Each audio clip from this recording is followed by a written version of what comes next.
તો જય ભવાની મિત્રો, રાજસ્થાનમાં જેવી માટીની ટેકરીઓ હોય ને એવી ટેકરીઓ અહીંયા થઈ ગઈ છે. તો આપણે ઉપર જઈએ, કેવી મજા લઈએ આજ.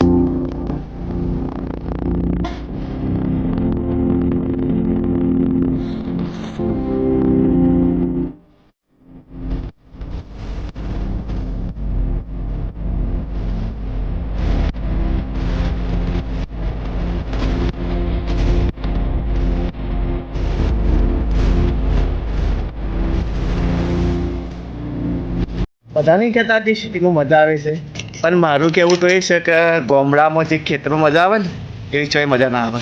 કારણ કે લીલુંછમ ઝાડીઓ હોય, પાણીનો કૂવો હોય, નાહવું ફરવાનું કેવું હોય, મજા જ ના આવે.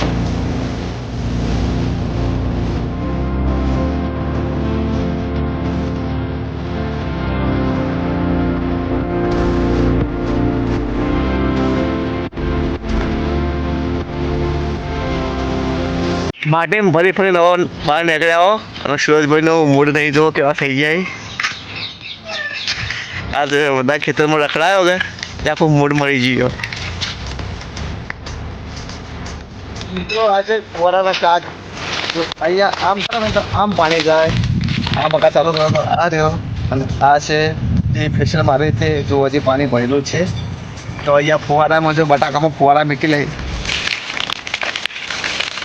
હાલ તો લાઈટ નહીં, રાતનું લાઈટ એટલે હાલ તો ફુવારા બંધ છે. નગર પકડતા કહું લાઈટ.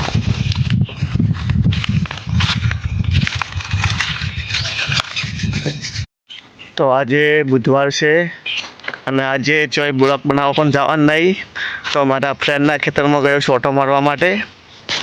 આજે ફ્રી હોય એટલે થોડું ફરવા કીધું જતા આવું, તો ફરવા ગયો છું. અને ખેતરમાં ફરવાની એટલી મજા આવે ને કે સોય આપણે જઈએ ને ફરવા, એના કરતાં ખેતરમાં એકદમ સુનસાન જગ્યા હોય, પક્ષીઓનો અવાજ હોય અને મજા આવે.